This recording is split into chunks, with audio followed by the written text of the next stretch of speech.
Ladies and gentlemen, dear friends, the other day I was reading a journal article about the illustrated edition of the treatise, the 太上感应篇. And this illustrated edition was actually compiled in the 18th century by Huang Zhengyuan. In his preface, he talks about, what is the best good deed, the most efficient good deed by which we can achieve immense and maximum good fortune. So I'd like to share with you all what he states in this preface, which Professor Catherine Bell has actually translated. So I'll just share this on a PowerPoint with you. Okay.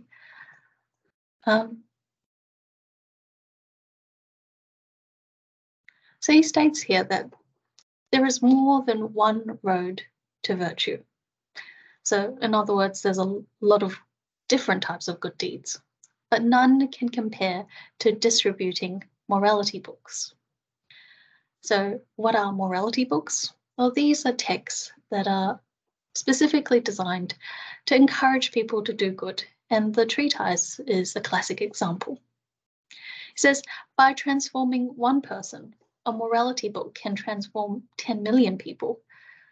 So how does that work? Well, when we distribute these texts, it means that more people have the opportunity to read and study. As a result, they can sort of improve their lives. And when they improve their lives, they can achieve happiness and health. And when you achieve that, people around you will naturally be wondering, how is it that you're so happy and healthy? And they'll want to learn from you. So actually, one person who makes changes in their lives can touch countless people around them. Here it says that it can transform 10 million people. And to us, I guess it seems at the outset a very astronomical figure. But when we think about today's technology, it's not so difficult because in social media, something can go viral and more than 10 million people could have viewed this. So we can never underestimate the power of one and never underestimate the power of one person's example. He continues by saying that by spreading its teachings throughout one city, it can spread them throughout 10 million cities.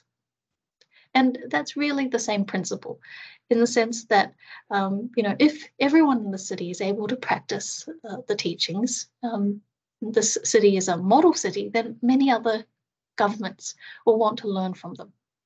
And hence that influence will spread. By exhorting one generation to virtue, it can exhort 10 million generations. So not only is the impact universal, so it can cut across space, transcend space, but it can also transcend time because these teachings can be passed on from one generation to another. And that's why he said this is different from all other means of virtue, which do things one at a time and in only one direction.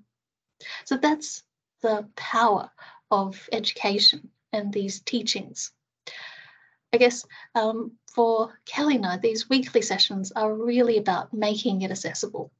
When we think about distributing morality books, people think about printing, about putting it online, but actually it can also include translating and explaining, by which people can really understand what it means and can benefit from it and make changes in their lives. So that's what it's all about. So these talks, feel free, if you know anyone who's interested, feel free to share the Teams link with them. It's the same every week. These talks are open to the public, and be part of this journey of being able to help others through the treatise. I guess the treatise is really one of the most popular works in the Taoist literature, and it's not hard to understand why. First of all, it's short. It's only just over 1,500 words, which really is the length of an essay. Second, it's very succinct. It gets straight to the point. In the first few sentences, we are told exactly how we can achieve good fortune and how we can avoid misfortune. And then in the last talk, as well as today, we'll be exploring, how it all happens. How does it work? Through this bureaucracy of spirits, that there are different spirits who are in charge of different things. Last week, we heard how the person, from the moment that they're born to the moment that they pass away, there are spirits that are following and overseeing them. Now, there are two spirits in particular who are recording our every thought. One who records our unkind thoughts and one who records our kind thoughts. So there's no detail that's omitted. Nothing is missed out. On top of our heads, there are three counselor spirits. So three, each in charge of longevity, our lifespan, our wealth, and our status, as well as the northern constellation spirits. And today, we continue along the same theme, looking at other members of this bureaucracy of spirits. So let's have a look at the next line. In the treatise, it states that, moreover, there are three spirits dwelling within the human body, and on Gongsheng Day, they report on one's misdeeds to the heavenly court. On the last day of each lunar month, the kitchen god does the same. So just stop sharing now. So essentially, what are these spirits? What do they do? Well, the three spirits live inside our bodies. In fact, they're trapped, and they influence us negatively so that they can, so that we can pass away sooner and they can be freed and released. So in our minds, they influence us to be selfish, to be distracted, to have improper thoughts. In our stomachs, they make us greedy, eat unnecessary, unhealthy foods, and be forgetful. And then in our legs, they make us restless. They lead us to harm's way. And on top of that, they make us commit offenses. So these are not very kind spirits.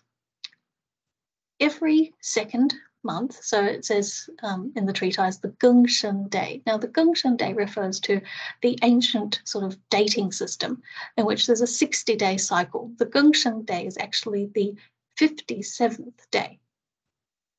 But, if we want to put it simply, it is basically saying that every 2 months, these spirits will go and report on our misdeeds.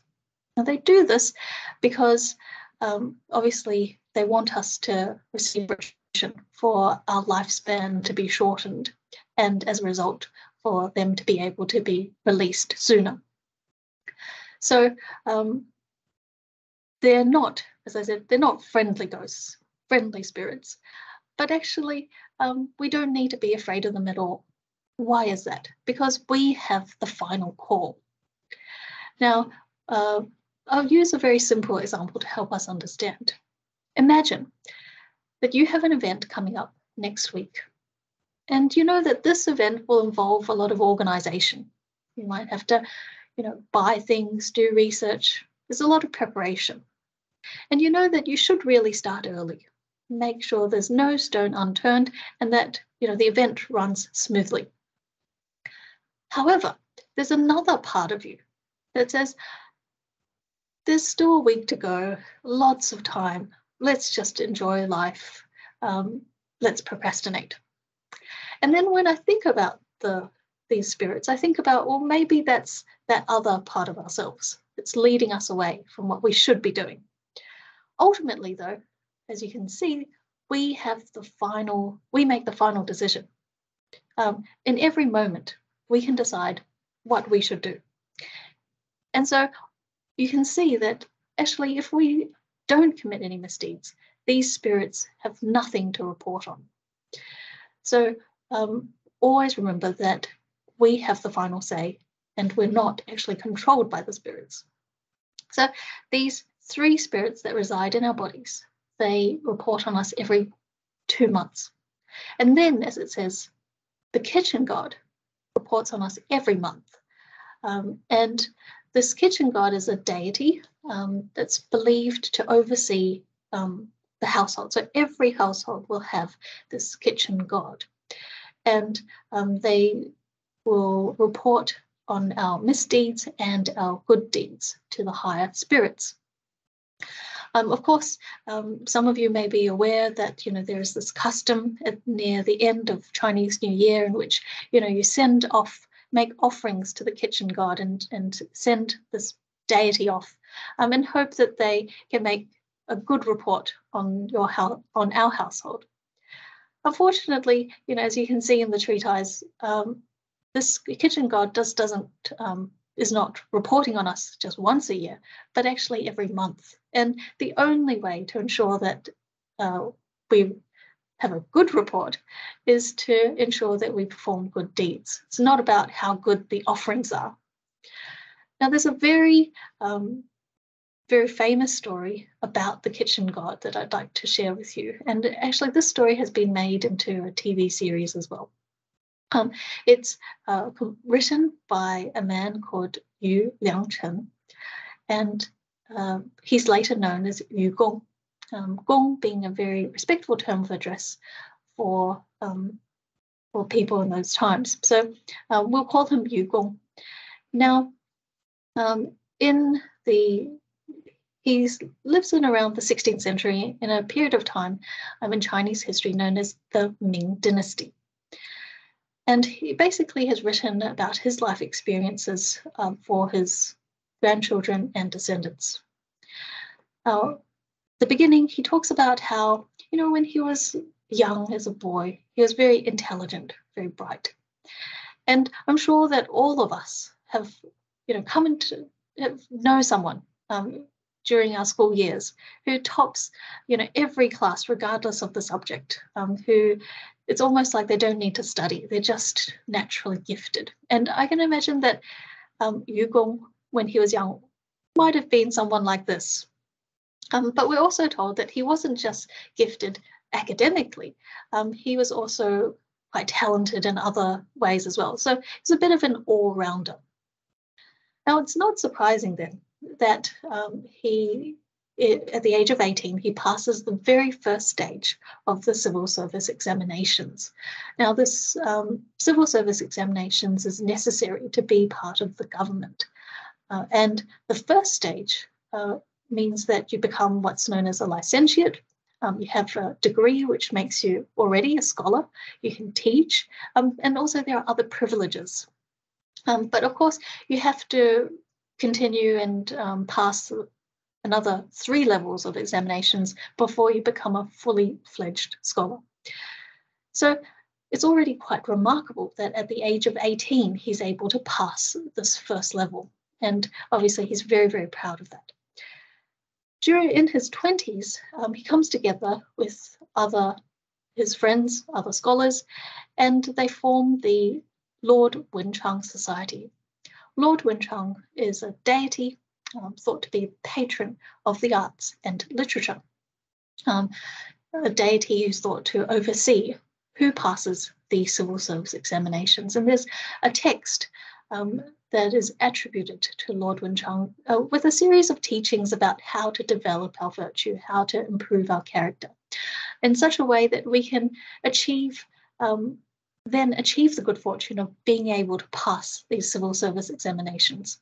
So the whole purpose of this Lord Wenchang Society was to promote these teachings, to help people understand how to develop their virtue. Because at that time, of course, not everyone could read the texts themselves. So as a member of the society, as a scholar, Yu Gong was very active in the community service, which included, providing lectures for the general community, also organizing events like buying and releasing animals that had been captured. So, he was very, very active in the society. And for all appearances, he was considered to be a very, virtuous person, someone who was serving the community. So around this time, in his 30s, unfortunately, his fortunes change. It's almost as if his luck has run out. And everything he does is, unsuccessful. So he tries to sit the second stage of the civil service examinations at the provincial level and fails. But he continues to try for another 6 times. But each time he fails. And so he fails a total of 7 times. He gets married, has 4 daughters. 3 of them pass away in their teenage years.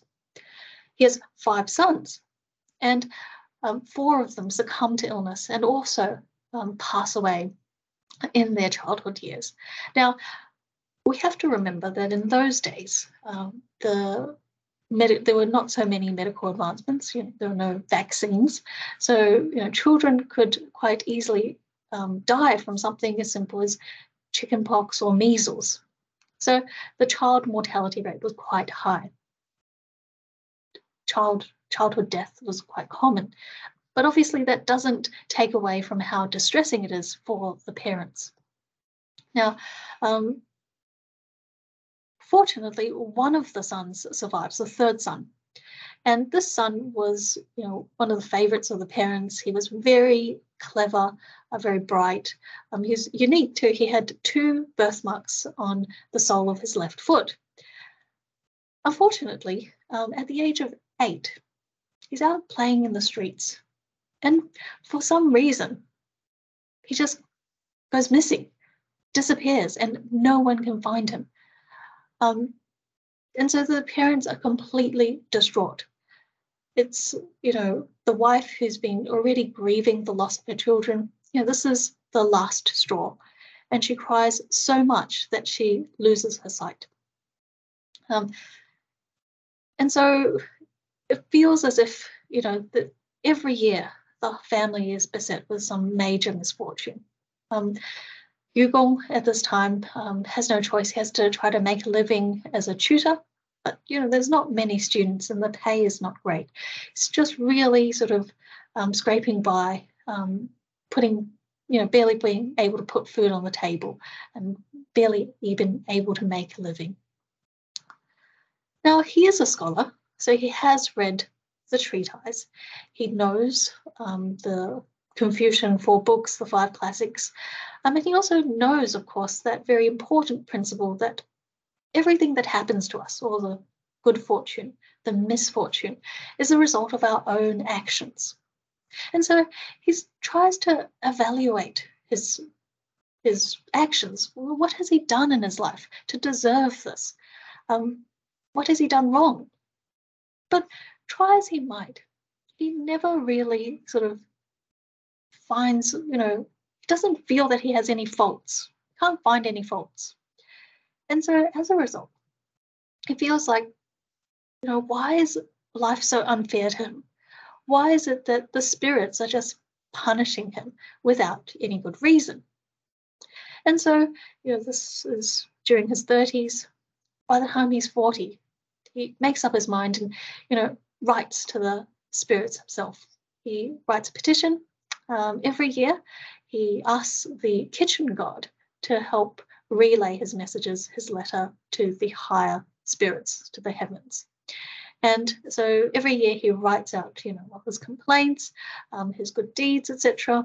And in New Year's Eve, he burns it, which, was a way that he thought would communicate to the spirits. He does this for 7 years, and there's no change at all in his fortunes until he reaches the age of 47. Now, during this Chinese New Year's Eve, when he's 47 years old, it's very much the same for this family. It's nothing special.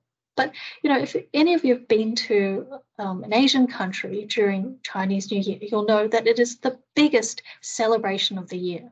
Everyone's in their best clothes, they've got the best food, there's feasts, there's family reunions, and everyone's celebrating, looking forward to the year ahead. Now, for Yugong and his family, his wife is blind, his only surviving daughter, there's really no good food. There's hardly any food on the table, and there's nothing to celebrate. In fact, they're just really distressed and worried about, what's going to happen next year. How are they going to get by? And it's in this kind of atmosphere on that New Year's Eve that they suddenly hear a knock on their door. Now, this is very unexpected because it's already, first of all, quite late in the evening, and generally you wouldn't expect visitors at this time. But second, it's also Chinese New Year's Eve, and most people would be with their family. So Yugong takes the lamp, goes to investigate, and opens the door and finds a very distinguished looking gentleman, an old man.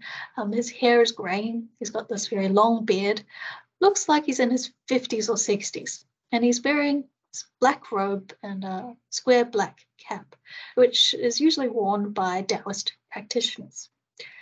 Now, the man looks quite respectable and quite kind, and they pay respects to each other, greet each other, and the man sort of introduces himself. He says, "My surname is Zhang, and I've travelled a long way home, but I heard your distress, and I've come to see if there's anything I can do to help." So Yugong invites him in, pours him a cup of tea, and seeing that this old man seems quite respectable, maybe he can help. Yugong proceeds to pour out his entire life story. How life is just so tough, life is unfair to him. He just lets it all out on New Year's Eve. He tells this gentleman about his glory years, in his younger days, when he was, everything was going well. And then he hits 30 and somehow everything goes downhill. He's failed the exam 7 times. 7 of his children have passed away. His only son is lost and gone missing.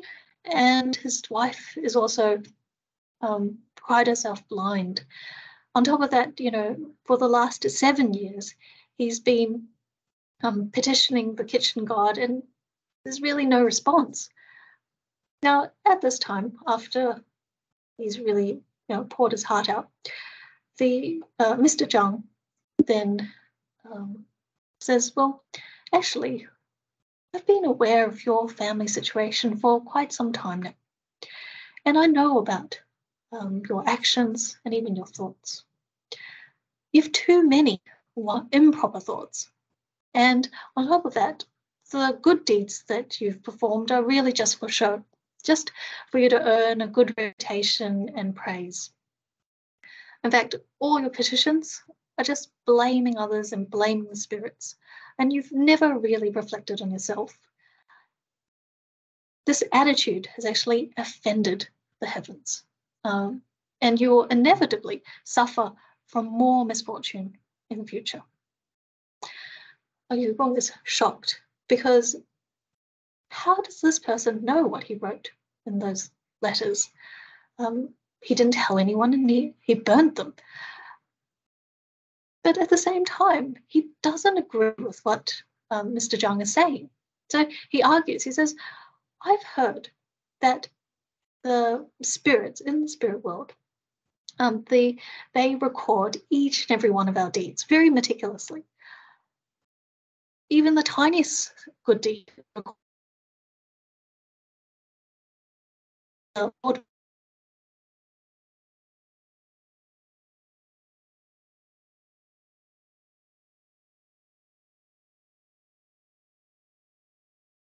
Sorry, there was a bit of a internet problem. So he's saying that basically I've been a member of the Lord Wenchang Society for many years now, and as part of the society, we abide by the teachings of Lord Wenchang as the rules and regulations of the society. So every member has to abide by these rules and regulations. Now, as a member, I have never violated these precepts, these rules. So how can you say that all of my good deeds were nothing, that they were just a show? Now, Mr. Zhang then sort of patiently explains why he had just said that. Well, first of all, he says, there's a teaching about the misuse of paper with text on it. So paper with the written word. And this was a very important kind of practice in the past, in the sense that the written word was thought to be a vital link to the past. It was through the written words that the sage teachings could be understood and learnt. And more importantly, that it was through the written word that the sage teachings could be passed on from one generation to the other. So paper with written text, whether it was written or printed, had to be valued and respected, couldn't be misused. So Mr. Zhang is talking about this particular precept. Now he says, you know about this. This is one of the teachings. And yet your fellow scholars, your classmates, your students, they actually take the pages of ancient texts and use it to cover the windows. This was in the days before glass windows, so they used paper as window panes. And also they used those pages to wrap up objects, and sometimes the objects are dirty. They also use the paper, the pages, to clean, wipe the tables, for example. Now, you've witnessed all of this, and they even make up excuses like, if the paper gets dirty, they'll just burn it anyway. And you've done nothing.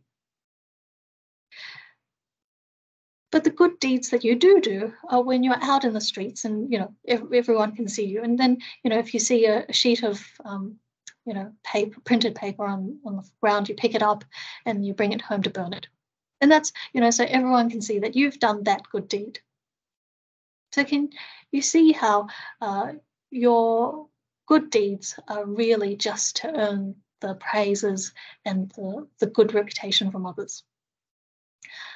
Let's take another precept, this teaching about being compassionate towards all living creatures.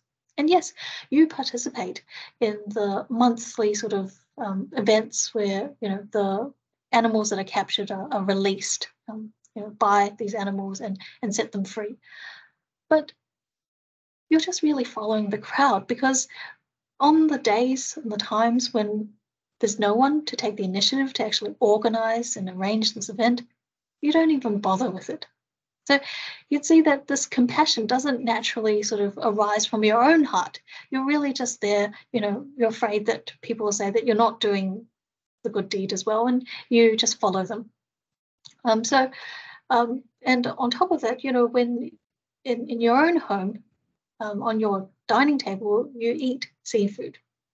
Are the, crabs and the shrimp, are they not also living creatures?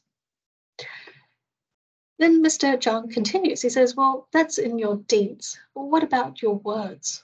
The misdeeds in your words alone are just countless. You think that you're clever and intelligent, and as a result, you silence everyone around you who you think is much slower in their thoughts. You're always, ready to debate and argue with others because you know that you have the reason, the logic, and the force of argument so that you can win any dispute. Because of that, you hurt the people around you and you lose their friendship. In fact, you actually know that you're hurting people, but you can't stop yourself.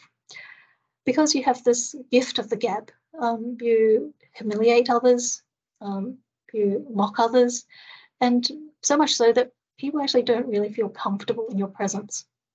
And that has also offended the spirits. They've recorded all of these misdeeds.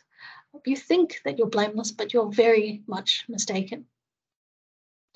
Mr. Liang then continues by talking about his thoughts. So he says, well, let's talk about the thoughts. Yes, you may not have actively committed any crimes, but when you see someone else's property and you want it, that is committing the offense of stealing. When you see someone else's wife and you think about them, that is also committing an offense. Have you got the great character of the ancient worthies? Now, he says there's a particular anecdote about one,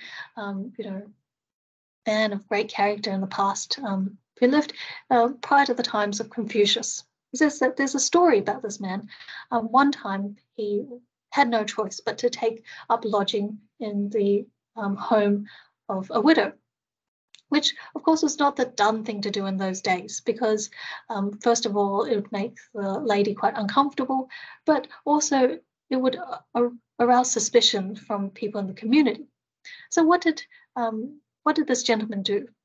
Well, he lit a lamp and recited the classics all night aloud. And in this way, it meant that he would give the lady peace of mind, but also it would prevent people from suspecting that anything had happened between them that night. Now, Mr. Zhang talks about this story because he says, imagine if you were in that situation. Would you have done that?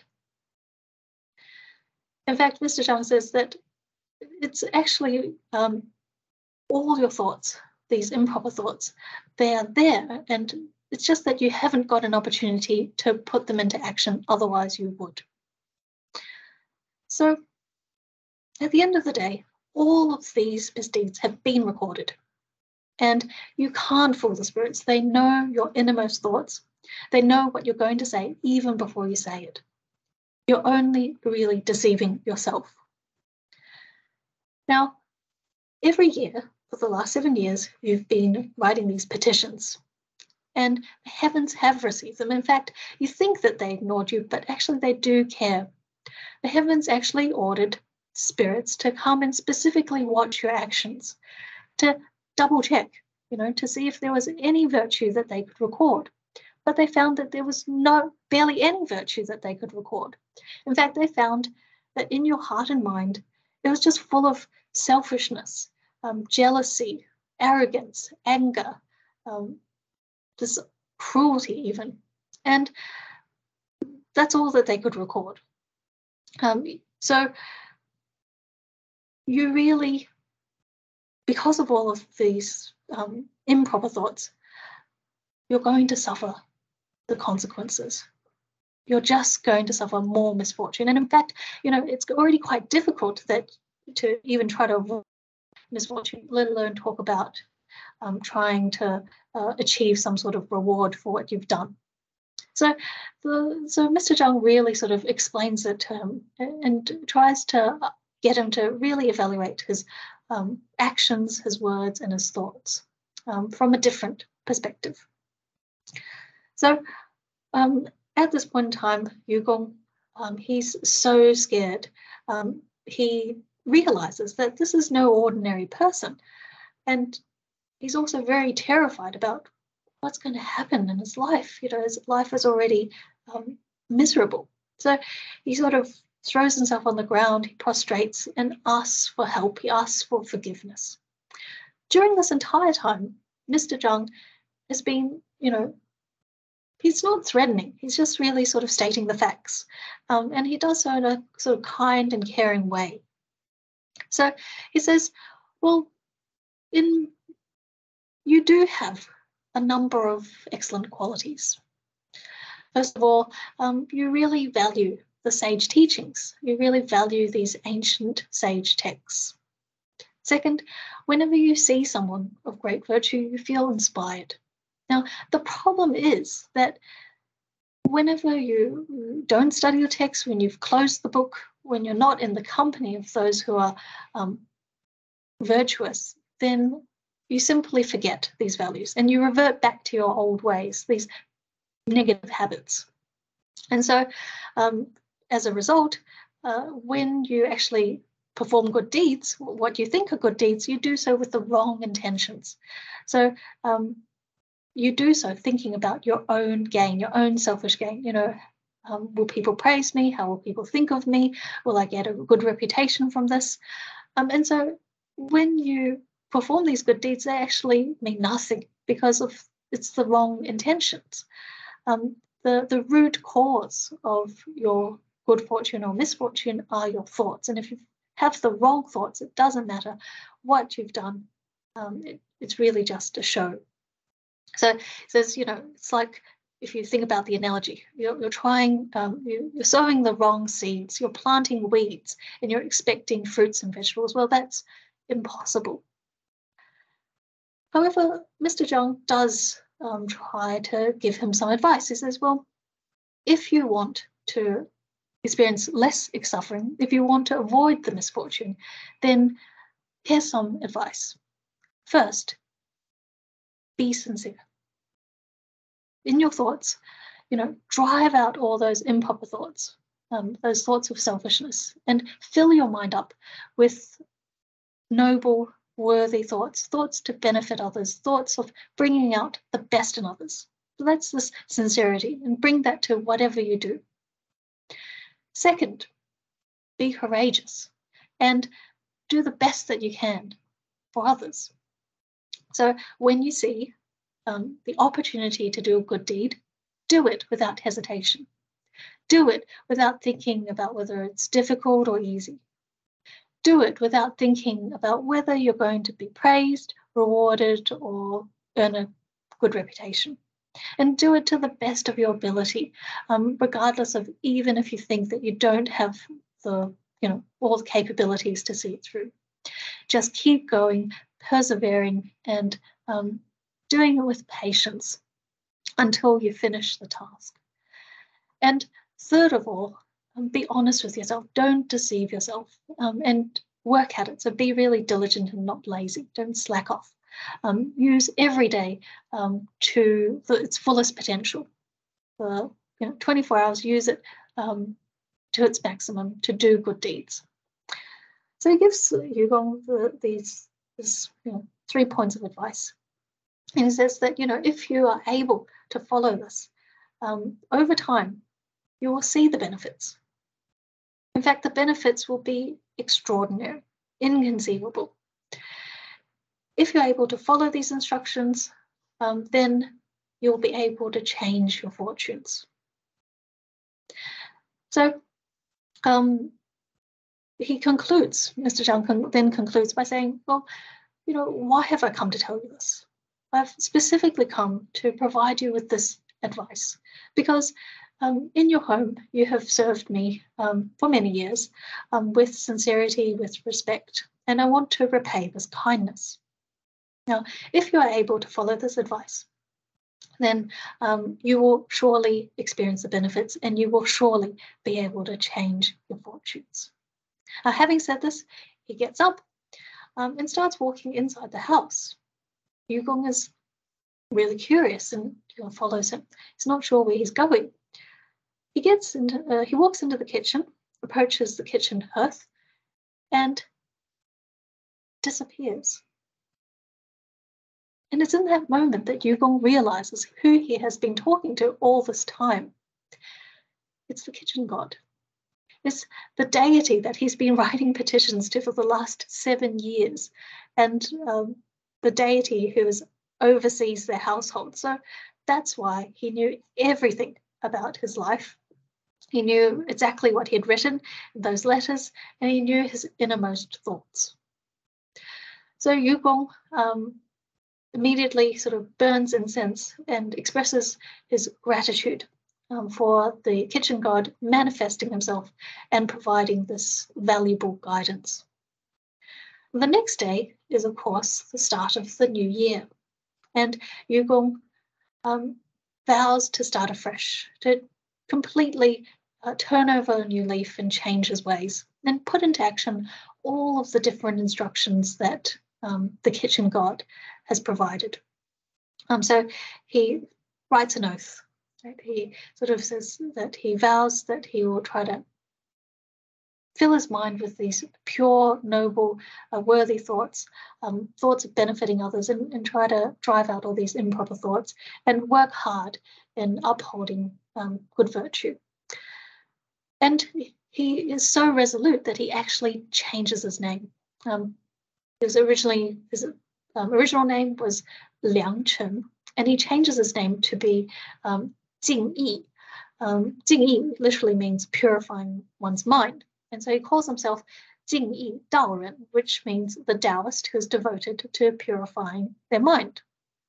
Because he's, wants to keep reminding himself at every turn, to make sure that he has the right thoughts, to sort of work at the root of his problems, which is completely in his thoughts, these intentions. And so, when we want to make changes, we're bound to meet with some resistance. It's not necessarily on the outside, it's often internal. And so this is what Yugong experiences. In the first few months, he's sort of beset with this inner turmoil. He struggles with himself. Sometimes he's just overcome with doubt. Can I really do this? And he's also suffers from this indecision. Should I do this or should I do this? And he spends a lot of time sort of overcoming these inner monsters, you could call it, and sort of getting back his motivation to take action and to change.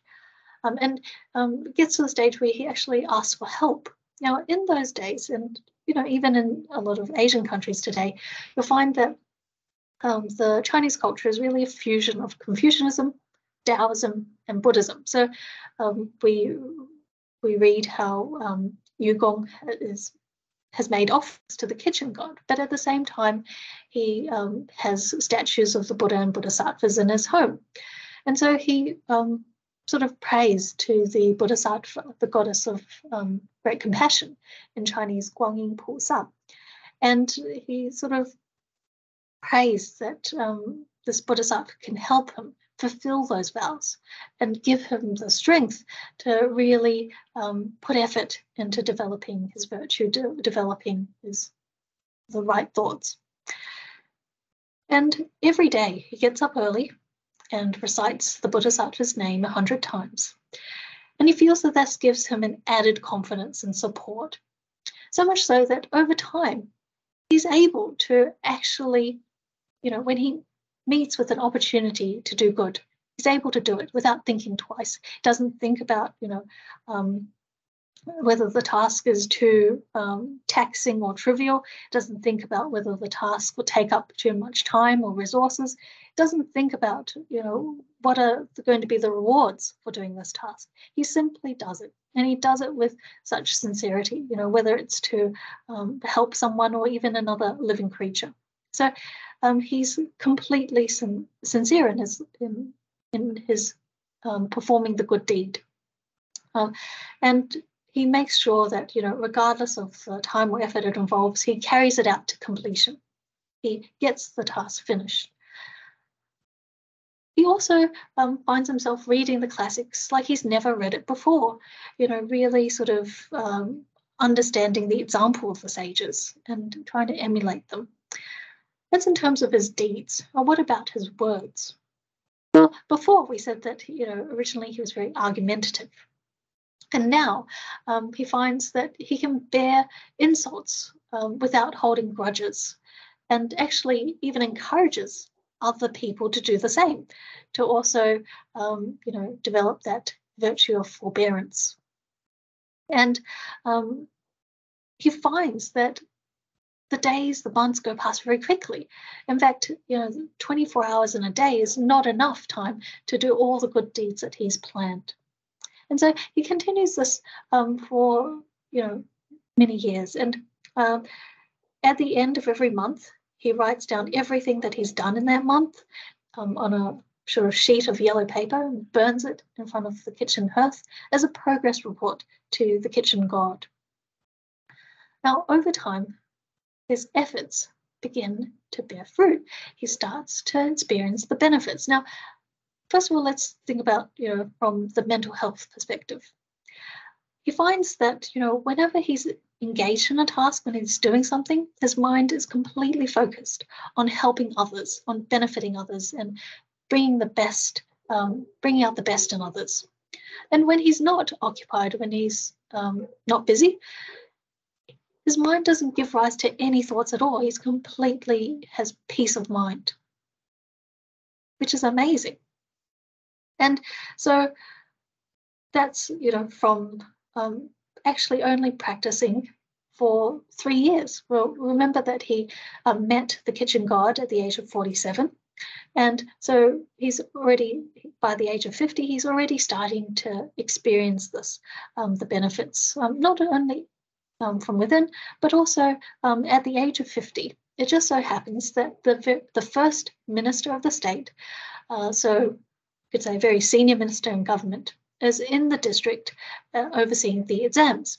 And after the exams conclude, he sort of asks around looking for a tutor for his own sons. But by this time, Yugong has developed a very good reputation as, a person of great noble character, and this is well deserved. And so everyone sort of recommends him to this minister to be the tutor. And the minister is very respectful. He personally comes to appoint Yugong and invites Yugong and his family to come to the capital, where they can live in his estate, and Yugong can be the family tutor. So you can already see the family's fortunes have changed now. They're living in better conditions. There's a really good salary, and Yugong continues to his practices, his cultivation, as in his new surroundings, and he really impresses this minister. So much so that the minister actually arranges for him to have a spot at the Imperial Academy. Now, what's the Imperial Academy? Well, it's the highest educational institute in the country. You could call it the National University at the time. And anyone who was at the academy would be sort of had this sort of very specialized, focused environment and resources so that they could train for the exams and ultimately train to be a government official. So Yugong, because of this, his employer, his sponsor, he gets a place there. And that year, he actually sits the second stage of exams. Remember the one that he had actually failed 7 times. But remarkably, this time he passes. And the following year, he actually completes the highest level of examinations and receives what's called the Presented Scholar degree, which is, some people spend their whole lives and never pass that exam, or never even get to that stage. So it's so extraordinary, remarkable achievement that he achieves this at the age of 51. So by this time, he's a fully fledged scholar. He can have a government position, and he befriends the emperor's inner circle of officials and even the eunuchs. One time, he goes to visit his friend, one of the eunuchs named Yang Gong, and it's at his home. So his friend introduces him to his 5 adopted sons. He's adopted these young boys from around the country. Obviously, they were disadvantaged in some way. They were either abandoned or they were orphans, and to give them a better start to life. One of the boys looks quite familiar to Yugong, and he asks the boy, how old he was, where he's from, and the boy replies that he's 16 and he's from Jiangxi, which is actually where Yugong lived. He says that when he was 8 years old, he was sort of playing on the streets and then carelessly climbed into a wagon, was taken away and, lost his way, was unable to find his way home. But unfortunately, he doesn't have much memory of his earlier life. Yugong immediately thinks of his long-lost son and, asks the boy to take off his left shoe. And sure enough, there are 2 birthmarks on the sole of his left foot. So it's his son. And the they're just overjoyed to be finally reunited. And what happens is that they embrace the Yanggong, his friend, is so happy, so moved that he allows the son to go home. He's finally found his own family. And then when Yugong brings her son back home, obviously his wife is blind, but when she embraces her son, she's crying with joy. The boy's face touches his mother's face, his tongue touches her eyes, and miraculously she regains her sight. And it's this point in time that Yugong it's the happiest moment in his life. He's just crying with joy, with tears of happiness. In fact, the whole family is just crying with joy. And even though he has achieved the highest level of examinations, the highest degree in the state, he decides to give it up, to resign, and to spend the rest of his days in his hometown with his family and enjoying his remaining years with his son, his long-lost son. And so he tells his sponsor, the senior minister, who really is very sad to see him go, sort of loads him up with a lot of gifts.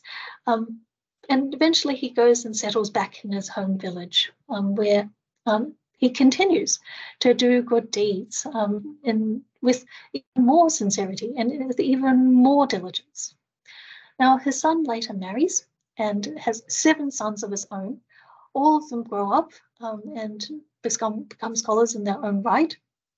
And at the end of his life, Yugong decides to write down all of these experiences, how his earlier life was, when he met the kitchen god, and how everything just sort of changed. And this was sort of meant to be lessons for his grandchildren, for his descendants. Yugong passes away at the age of 88, which is quite old, a very long life. And anyone who met him, who read his story, was convinced that this is proof that, with good deeds, we can change our fortune and we can achieve good fortune. So, today I have covered this story in quite a bit of detail because it is quite rich in, its take-home messages. And there are very many, but if we want to sort of boil it down to 2 main messages, the very first one is that you can change your fortunes. So, in the very beginning, we heard how, Yugong was completely down and out and really out of luck. He experienced all the suffering. We saw how, in the beginning, you could barely earn a living to feed his family. And yet later, he meets the very senior minister who gives him a great salary. His whole family then moved to better lodgings. And then also in the beginning, he's failed the exams 7 times. And then after he changes, improves his thoughts, cultivates, he's able to pass at the age of 51 and even achieves the highest degree, educational degree, within the space of a few years. And then on top of that, his son, his long-lost son, is found. I mean, that's almost a miracle. Think about the odds. How many people were in China at that time? Obviously, the population was less than modern-day China, but still a lot of people. And, being able to find your son or your child, when they grow up, their features change, you change, and it's very hard to recognize them. And yet, he's able to reunite with the son. And then also his wife, who was blind, regains her sight. Now that is a miracle. So you can see that he's completely turned his life around within the space of a few years. And that's something that we can all do. this story is just so relatable because all of us, through our thoughts, our words and actions, we can find things through the Yugong's story, his actions, words, and thoughts that we could relate to, that we can change. Now, the second point then is, how did he change? How is it that he was able to achieve this great fortune towards the end of his life, from the age of 50? Well, he changed his thoughts. And in fact, all the traditions, whether we're talking about Taoism, Buddhism, or Confucianism, talk about improving our thoughts, working at the level of our thoughts. So, as we remember, the kitchen god tells him that, doesn't matter what he's done, all these so-called good deeds, if his intentions were wrong, if he was doing it for himself, then the good deeds come to nothing. And so really, he had to work at the roots, which is the thoughts. By changing his thoughts, that was what changed everything. And if you remember, the main points of the kitchen god's advice was first to be sincere, to really sort of make sure that all of your thoughts are for the benefit of others, to seek out the goodness of others. And then the second point was really to do so, to do your best in whatever, in everything. So when you see that there's a chance to do good deeds, just do it. And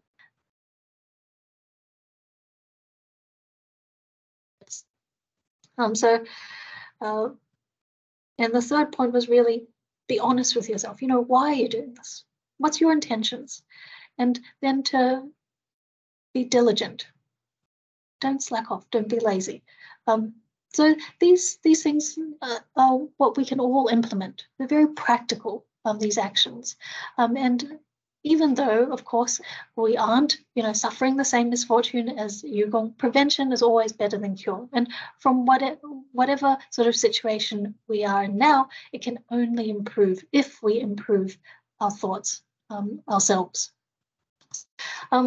All of this entire story, the ideas, it's just so inspirational, and at the same time very relevant and relatable, and really sort of highlights that the sentence that we talked about today, which is that about the kitchen god and all the other spirits that are sort of overseeing us. But remember, at the end of the day, they don't control us. We have the final say. We make the decisions. We control our intentions and our thoughts.